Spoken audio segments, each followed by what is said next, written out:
हम प्रेम की बात करते हैं। प्रेम ऐसा शब्द है जो दिमाग से नहीं, दिल से किया जाता है।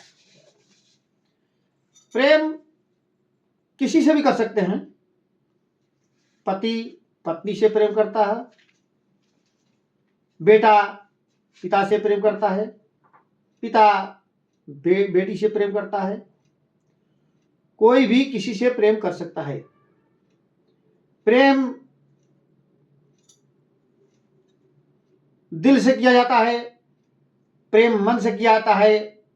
प्रेम से ईश्वर की प्राप्ति होती है, प्रेम से भगवान प्रकट हो जाते हैं। अब प्रेम दीवानी मीरा, जिन्होंने कृष्ण को प्रेम के कारण ही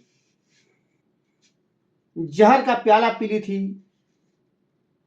कृष्ण को इतना प्रेम करती थी कि उस जहर, उस विष ने मीरा का कुछ नहीं होने दिया।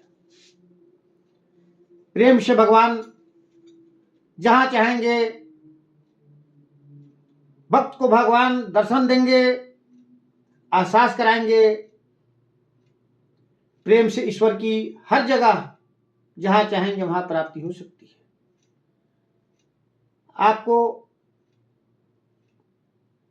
यह पता होगा कि रामायण में गोस्वामी तुलसीदास ने बाल कांड में लिखा है कि जब पृथ्वी पर असुरों का अत्याचार बढ़ गया था, उस वक्त पृथ्वी त्राही त्राही करते हुए देवताओं की पुकार लगाई थी, देवताओं के पास गई थी। कुछ देव पृथ्वी के पुकार सुनकर प्रकट हुए थे, कुछ देव के पास वह स्वयं गई थी। सब देवता मिलकर इस प्रकार से आरत हुए कि वे सब भगवान विष्णु को पृथ्वी की पुकार सुनाने के लिए आतुर हो गए। महादेव शिव वहां पर आए और उन्होंने कहा, हे देवताओं, हे पृथ्वी, हम भगवान विष्णु को खोजने जाएंगे, पता नहीं हो कहाँ होंगे।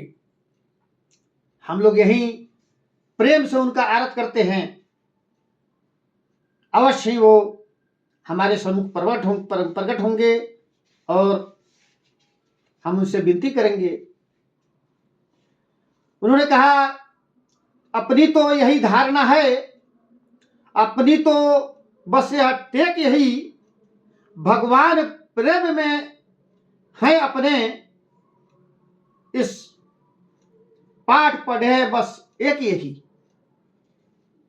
भगवान शंकर ने कहा सभी उपस्थित देवी देवताओं पृथ्वी से कि हे देवताओं, हे पृथ्वी, मेरा तो यही मानना है, मेरा तो यही कहना है कि हम जहां भी भगवान को प्रेम से, भगवान नारायण को प्रेम से बुलाएंगे वो अवश्य आ जाएंगे। उन्होंने कहा कि हट है आग्रह की बात नहीं, हम अपना विचार कहते हैं। चंदन में जैसे पावक हैं, भगवान प्रेम में रहते हैं। उन्होंने कहा कि नारायण प्रेम में बसते हैं, उनको हम दिल से प्रेम से याद करेंगे तो अवश्य यही प्रकट हो जाएंगे। और हमने तो और उपासन, अब हम लोग उपासन न करें, हम लोग परेशान न हो। और हमने तो अब उपासन, यह प्रेमासन करना अब सीखो, करुणा निधि से मिलना है तो करुणा क्रंदन करना सीखो। ये महादेव कह रहे हैं, हो जाओ हे देवताओं, हो जाओ मेरे साथ खड़े, उठकर उनका गुणगान करो, विष्णु का गुणगान करो। हो जाओ मेरे साथ खड़े, उठकर उनका गुणगान करो, नारायण अभी प्रकट होंगे। हे भक्त बरो आह्वान करो, सब मेरे साथ प्रेम से भगवान का आह्वान करो, अवश्य इस समय यही प्रकट होंगे। हुआ वही, हुआ जब ही प्रस्ताव यह सुरगुन को स्वीकार। जब सभी देवता ने कहा कि भगवान शंकर एकदम सही कर रहे हैं, विष्णु भगवान को हम प्रेम से याद करेंगे तो अवश्य ही हमारे सामने वो प्रकट होंगे। यह प्रेम की माया है। धन्य है भगवान विष्णु, धन्य है प्रेमी, धन्य है भक्तगण। हुआ जब ही प्रस्ताव यह सुरगुन को स्वीकार, मिलकर एक साथ में सब लगे करने पुकार। क्या कहा कि बजा प्रेम पीरुओं से जब जब पुकार की साज, बजा प्रेम पीरुओं से जब जब पुकार की साज, कानों में आई तभी प्रभु की प्रेमी आवाज। प्रभु की आवाज आ गई। कहा, प्रभु ने कहा, हे भगवान, हे देवताओं, हे महादेव, हे ब्रह्मा जी, सुनो, भक्तों तुम अब निश्चिंत रहो, अब तुम्हें न कोई भय होगा। यह धरती होगी रंग भूमि, धरणीधर का अभिनय होगा। सुन सकते नहीं कान मेरे, अत्यधिक पुकार अधीनों की। देखेगा शीघ्र दुष्ट मंडल, क्या प्रबल हाथ है दिनों की। पृथ्वी मेरी, पृथ्वी मेरी, पृथ्वी मेरी प्यारी पृथ्वी, ये तेरा ताप मिटाता हूं। दशरथ के यहाँ राम बनकर अति शीघ्र अवध को आता हूं। ये बात सुनते ही सभी देवता प्रसन्न हुए, भगवान विष्णु के जयकार करने लगे। यह किस चीज की देन थी? यह सब प्रेम की देन थी भाइयों, सज्जनों, देवियों। यह सब प्रेम की ही देन थी। प्रेम में इतनी शक्ति है। आपको फिर अभी इसी रामचरितमानस के बालकांड में प्रेम की परिभाषा बताता हूं। बारे प्रेम, प्रेम प्रेम का मतलब होता है समर्पण। प्रेम दिल से किया जाता है। प्रेम में बहुत शक्ति होती है। प्रेम के कारण ही हम एक दूसरे से मिलते हैं, मीठी बातें करते हैं। प्रेम परस्पर संबंधों से होता है। प्रेम में कोई लालच नहीं होना चाहिए। प्रेम में कोई दुराई नहीं होना चाहिए। प्रेम, हर व्यक्ति प्रेम से दिल जीत लेता है। प्रेम में इतनी ताकत होती है कि प्रेम से हम जो चाहें वह कर सकते हैं। आपको जानकारी होगी, आप जानते हैं, जब राम वन को जा रहे थे,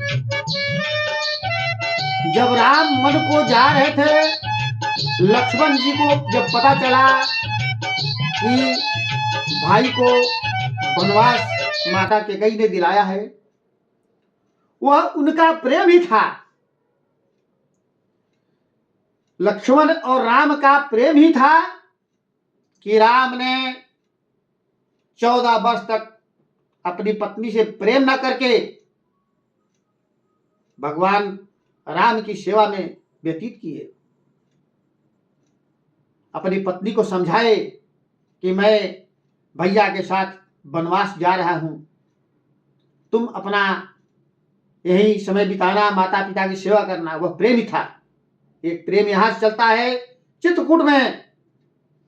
जब भरत ननिहाल से वापस आते हैं पता लगता है कि भैया वनवास चले गए और यह खेल मेरी माता क्या कहीं ने बिगाड़ा है। तब उन्होंने अयोध्या का राजा बनने से इनकार करते हुए प्रेम में पागल होकर चित्रकूट पहुंचते हैं, जहां पर राम से मुलाकात होती है, परस्पर मिलते हैं। और राम के प्रेम के ही देन थी कि वो राम से कहते हैं कि भैया आप अपनी खड़ाऊ दीजिए, मैं आप वन में सोएंगे, मैं राजगद्दी करूंगा, ऐसा नहीं हो सकता। मैं इस खड़ाऊ की पूजा करूंगा, जब तक आप वापस आप नहीं आएंगे तब तक मैं बिस्तर पर नहीं सोऊंगा। ये प्रेम ही था भक्तों। प्रेम कहां तक बताया जाए, प्रेम की परिभाषा तो इतनी बड़ी है कि जीवन बीत जाएगा समझते समझते। प्रेम प्रेम दिलों का मिलन है, प्रेम भावना है। प्रेम दिमाग से नहीं किया जाता है, प्रेम दिल से होता है। कोई किसी से प्रेम कर सकता है। हर प्रेम करने वाला, हर प्यार करने वाला अपने आप को यह समझे कि मैं केवल प्रेम ही कर रहा हूं। वाह, प्रेम प्रेम तो दुनिया में वह ताकत है जो सीधे मोक्ष को प्राप्त कराती है। प्रेम से हम किसी का दिल जीत लेते हैं, प्रेम से हम किसी का सामने का भोजन कर लेते हैं। प्रेम में दुराव नहीं होनी चाहिए, प्रेम में स्वार्थ नहीं होना चाहिए। प्रेम की परिभाषा अनंत है, कितना बताया जाए। हम आगे भी आपको प्रेम की परिभाषा बताएंगे। प्रेम तो एक रास्ता है, मार्ग है। प्रेम की राह पर चलते चलते हम कहां के कहां पहुंच जाते हैं। प्रेम में आदमी पागल हो जाता है, अपना छोड़कर अपने मित्र के साथ, अपने दोस्त के साथ कहीं भी चल देता है। मात्र प्रेम ही ऐसा शक्ति है जिससे हम दूसरों का दिल जीतकर अपना बना लेते हैं। अनंत प्रेम की कथा अनवरत चलती रहेगी और हम बताते रहेंगे कि प्रेम किस प्रकार से किससे किया जाए ताकि हमें किसी से दुराव न हो, दूरियां न बढ़े। प्रेम में हम एक दूसरे से हाथ बढ़ाएं, दिल मिलाएं, ताकि कभी भी जिंदगी में दुख न हो। महाकालेश्वर महादेव की जय। साधु।